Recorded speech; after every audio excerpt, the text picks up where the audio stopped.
perut saya sering mual, sering kembung, ada nyeri di ulu hati. Kira-kira sakit apa Pak? Mual, kembung, nyeri ulu hati, kira-kira sakit apa? Sakit mah. Kalau Bapak sakit mah minum obat apa? Proma. 3 bulan minum Proma, Polisilen, Milanta. Ke rumah sakit pun, ke puskesmas, dokter mendiagnosisnya GERD, dyspepsia. Jangan teruskan kalau sudah lama minum obat tidak sembuh-sembuh Pak, apalagi sudah 3 bulan ya. Ini pasti salah diagnosis. Ternyata penyebabnya bukan sakit mah, tapi sakit batu empedu. Kalau sakit batu empedu sembuh tidak pakai Proma? Tidak sembuh. Mau tahu obat penyakit batu empedu? Mau tahu Pak? Cuka apel. Siapa yang ngajarin? Rasulullah. Rasulullah paling suka makan cuka buah-buahan. Dalam hal ini untuk menetralisir lemak yang ada di liver yang menyebabkan terjadinya kolelitiasis atau batu empedu, makan buah apel. Kalau perlu cuka apel. Bahkan di Eropa ada pepatah one day one apple. Sudahkah makan apel hari ini? Sudahkah makan apel 3 hari yang lalu? 1 minggu ini? Tapi kalau makan mie instan,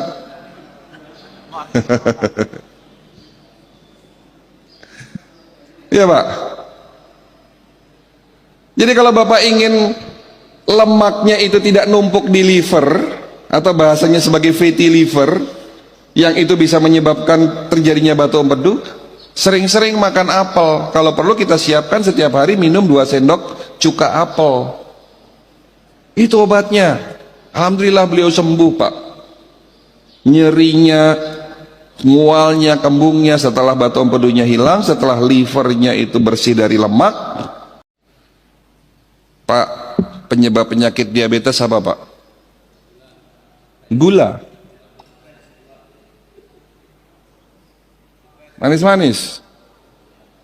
Pertanyaannya, apakah di sini yang suka manis-manis pasti kena diabetes? Siapa di sini yang suka manis-manis tapi tidak kena sakit diabetes? Tapi ada juga orang di luar sana yang tidak suka manis-manis tapi sakit diabetes.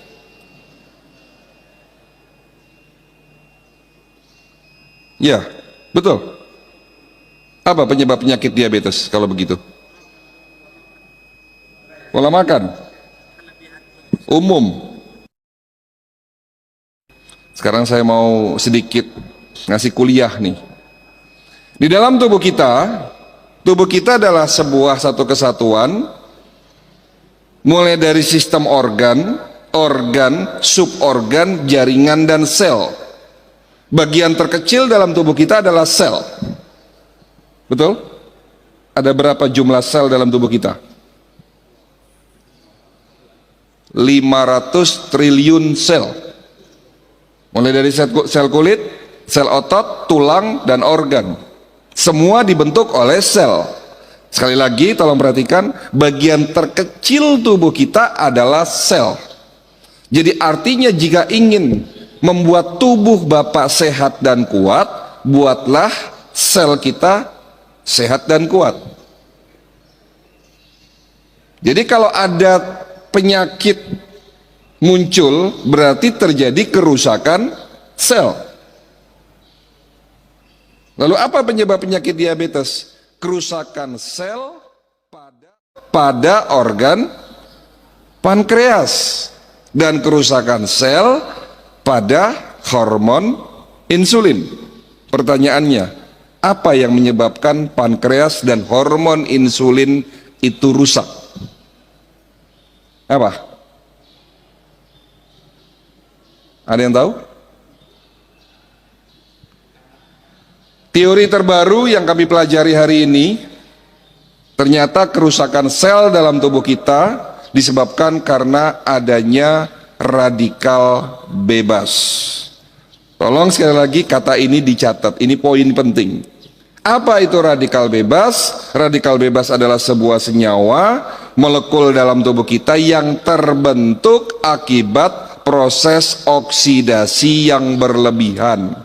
Proses oksidasi ini contohnya kalau di luar sana itu seperti besi berkarat. Apel kalau dipotong berubah warna menjadi hitam kalau dibiarkan terkena udara.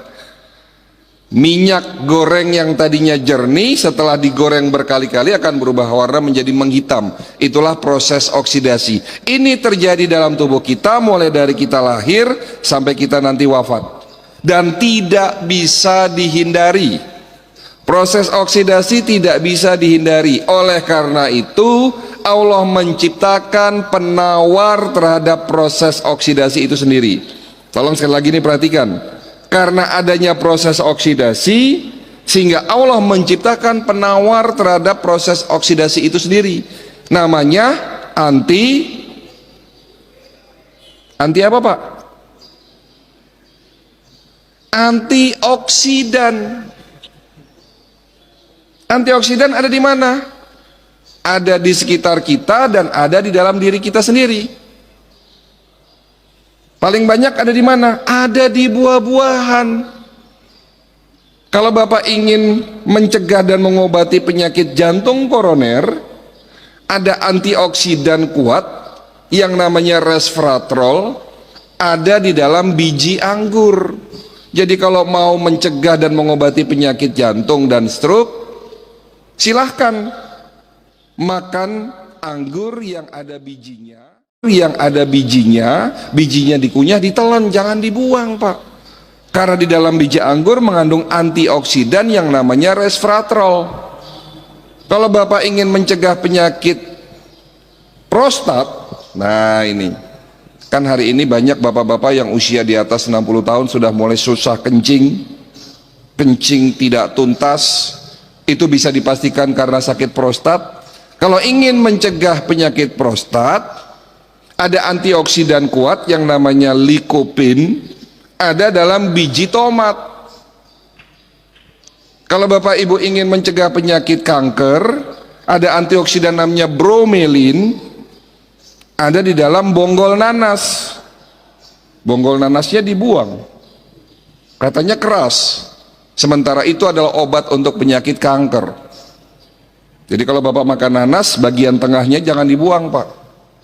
Kalau Bapak Ibu ingin mengobati dan mencegah penyakit otak, pikun, Alzheimer, Parkinson, stroke, ya, sering-sering makan antioksidan yang ada di dalam buah alpukat.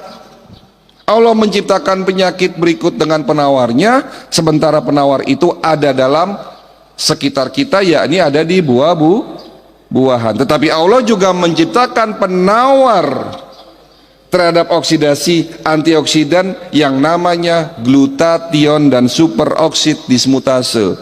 Dua jenis antioksidan kuat ini ada di dalam setiap sel dalam tubuh kita, diproduksi oleh tubuh kita untuk menangkal, menetralisir oksidasi itu sendiri. Tetapi karena usia, karena gaya hidup kita yang salah, sehingga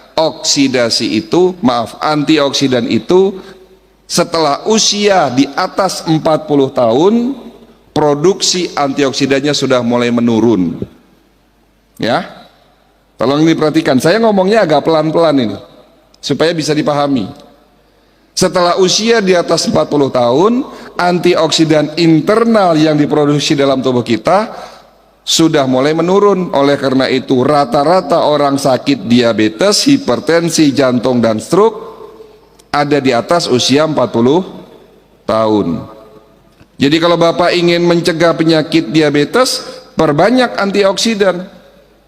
Cuman masalahnya hari ini kita akan membahas kenapa penyakit kronis sulit disembuhkan. Ada 3 jawaban. Jawaban pertama, karena gaya hidup kita yang salah.